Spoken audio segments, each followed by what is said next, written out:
Welcome back. Sam here with Muddy Math. We're going to complete this table to make sense of the density ratio of mass to volume in a single value. We'll use equivalent ratios, the long division algorithm, and partial quotients. First, we will look at equivalent ratios.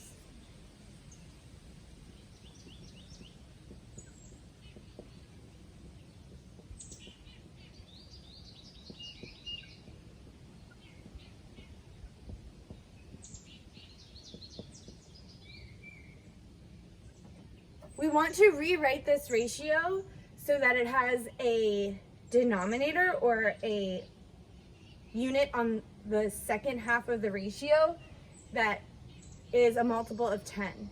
And of course, 500 is a multiple of 10. However, if we get it into a power of 10, then it'll be much more obvious to what the decimal value is. And that will make sense in just a minute. So I hope, right? We get muddy and then we clear it up and we get muddy and clear it up.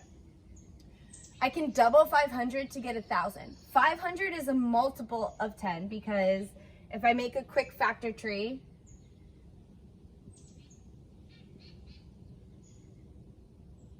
you'll see that 5 times 10 times 10 makes 500. Because this is a 5, it's not a power of 10. Meaning we can't just multiply 10 by itself over and over. If I double this, then I end up doubling the 5 as well, which becomes 10. And then I have a power of 10. So double 500, you get 1,000.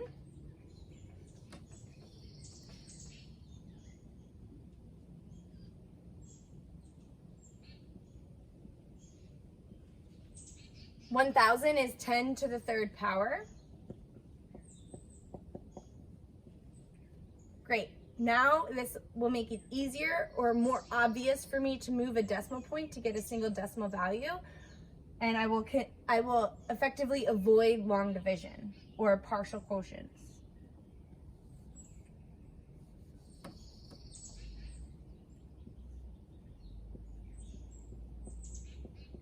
If I doubled the second unit of measure, 500 milliliters, I would need to repeat that to keep the ratios equivalent with the first listed unit and measurement. From left to right, we'll be doubling. If we went from right to left, it'd be halving. 181 doubled requires carrying over, so you might want to jot it down. 181 added to itself is doubling.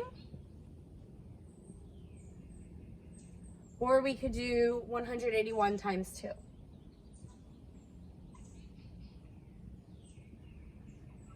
Either way, we end up with 362 grams. And from here, we can move decimal places from this top value, because if we're dividing by 1,000, that really is requiring us to move the decimal place back 3 place values. 1 place value for each factor of 10.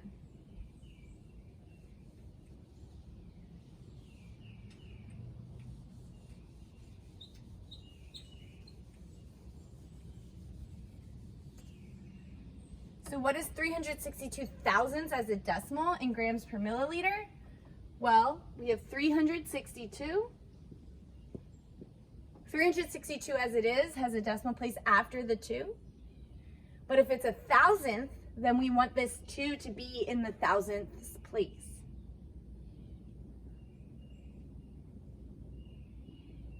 So we could count thousandths, hundredths, tenths, ones. We have 0 ones, 3 tenths, 6 hundredths, and 2 thousandths. Our density is all set if we have 181 grams, because that puts our density above 1/3 grams per milliliter. And in a following video, we're going to explore more about the boundaries set on a number line to help us determine minimum, maximum, and a viable range of densities that we could use for eco-bricking. Okay, We used equivalent ratios here. If you need to pause the video and rewind to get your notes caught up on your paper, please do so. Next, I'm going to demonstrate the algorithm for long division.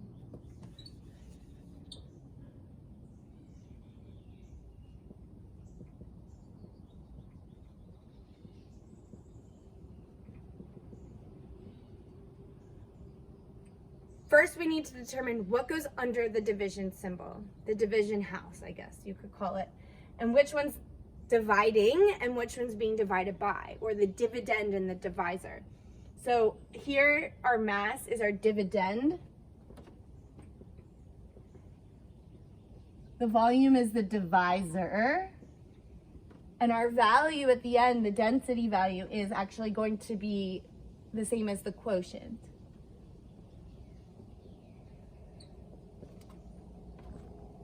Here's the long division house. Underneath goes our dividend, 181. To the left, our divisor, 500. Above is where we'll end up with the quotient, or the density value. We're asking ourselves, thinking about place value, and I'll space out the 181 a bit, because above helps us stay organized if we can keep our lines nice and neat. Now at home, if you have graph paper, it might be helpful, or even to take a faint marker and slightly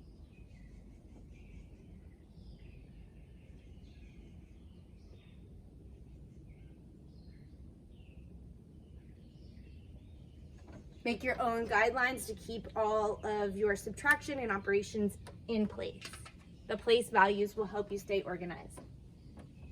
Does 500 divide 181 immediately? No, our value is going to be less than 1. So we have to get a little creative. Where is our decimal point for our dividend? It's after the 1 in the ones place.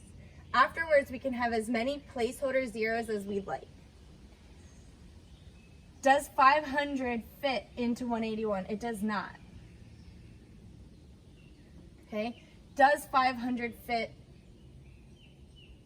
or I guess, does 500 fit into 1? No. Does 500 fit into 18? No. 0 times fully. Does 500 fit into 181 fully? No. Okay, what about 1,810? Sort of ignoring this decimal, we can even move it up to hold its place without letting it confuse us with our calculations. 500 repeatedly, without going over, goes into 1,800 3 times. 500, 1,000, 1,500. We put the 3 above the last digit in the current dividend. So we're focusing currently on 1,810. 500 fits into 1,810 5 times fully with some remainder, and we'll calculate the remainder to incorporate it in the rest of our calculations. So the 3 goes above that last digit, and we subtract away what we note with this 3. So 3 what's? We have 3 500s. 3 500s is 1,500. We take that away from our dividend to see what's left over to keep dividing. Subtract it away. Now we ask ourselves, does 500 fit into 310? If it could, that meant we could have fit one more up here, and this could turn into a 4, and we could work from there. But it doesn't, and that means we did our due diligence with determining the last step. Now, it does not, so we bring down the placeholder 0 that we fed ourselves earlier. And now we're asking, how many times does 500 completely fit into 3,100 without going over? So we're leaving remainders at the end. Well, I can cover up the 2 zeros at both the dividend and divisor here and think, how many times does 5 go into 31? 5, 10, 15, 20, 25, 30. That's 6. My fingers got off beat, but that's 6. So the 6, now we're focused on 3,100. The 6 needs to go above the last digit in the current dividend of focus. And we'll subtract away 6 times 5 is 30, but 6 times 500 is 3,000. We'll subtract that away. We're left with 100. Again, 500 doesn't fit into 100. That means we did our due diligence in the last step. Bring down the next placeholder 0 for 1,000. How many times does 500 evenly fit into 1,000? This time we got lucky with no remainder. 2.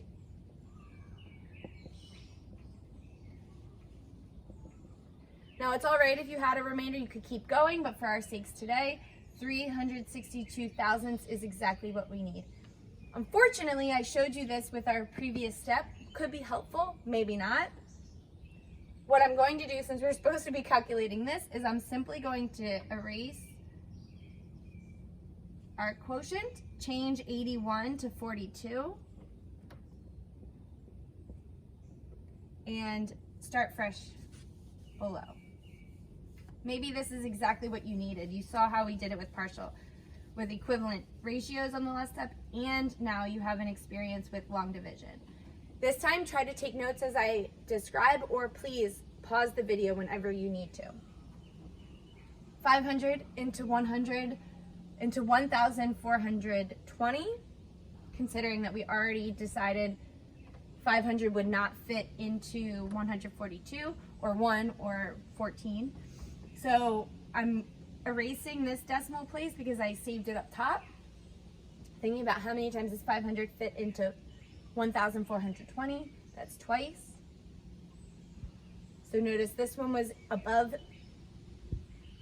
3/10, which is the absolute minimum value. We were really looking for 33/100 in our density. If our density value is starting with 2 in the 10th place, we already know it's too low, but we also already know it's too low because our minimum grammage needs to be 167 for 500 milliliter bottles. Continuing on with the long division. 500 times 2 is 1,000. We have 420 left over. Bring down the placeholder 0. 500 fits into 420 8 times. Subtract away 4,000. You're left with 200 again. 500 needs more to fit into 200. It can't. We add a placeholder 0. Becomes 2,000. 500 fits into 2,000 4 times.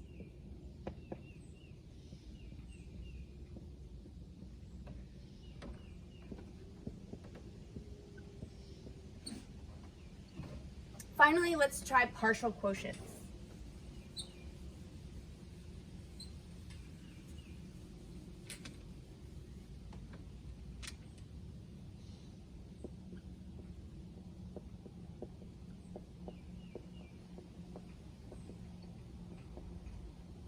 Luckily, I had many 6th graders this past year show me their way to do partial quotients. I don't think there's one right way. You could get lost if you aren't paying attention to your notes, but it's about leaving yourself breadcrumbs along the way and collecting them at the end. Let's divide 213 by 500. How many times does 500, how many parts of 500 do we need to fill 213? Well, I'm going to start with a tenth. A tenth of 500. So just think about this. A tenth of 500 is 500 tenths. A tenth of 500 is 500 tenths. We can think of this as if we divided 500 into 10 groups, how many would fit inside? Well, we'd have 10 50s. Okay, so 10 times 50 is 500. So if I need, how many tenths of 500 do I need to fill up to 200 without going over? Well, I need 4 50s, right? So I have 50, 50, 50, 50. That's 4 50s, that's 4 tenths of 500. So here's my ones place, here's above the 3. How many tenths did I use? I used 4 tenths. 4 tenths of 500 to get me to 200. Now I have 13 left over.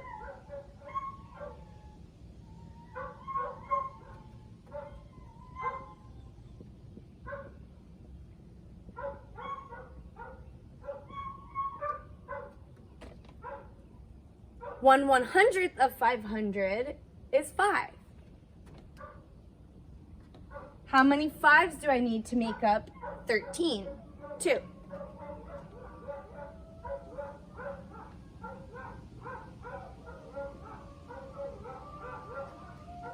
My dog.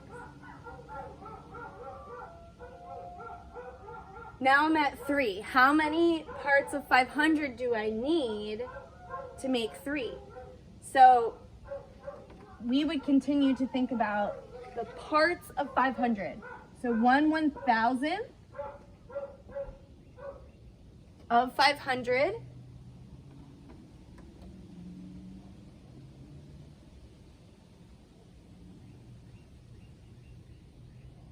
is 5/10 or 1/2. How many halves do I need to make 3? 1/2, 1 whole. 1.5, 2 wholes. 2.5, 3 wholes. You need 6 halves to make 3.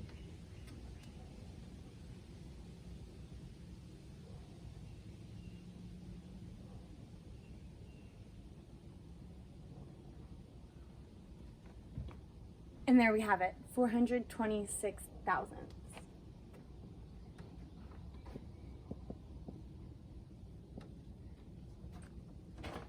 Thanks for tuning in. Watch the next videos if you'd like to see how we work out the graphic organizer here, pulling in the word form, equivalent fractions, long division, as well as now finally putting these values on a number line and thinking about what do these values mean when I put them on a number line, and are they within the bounds of the acceptable density values for our EcoBricks. Thanks for tuning in.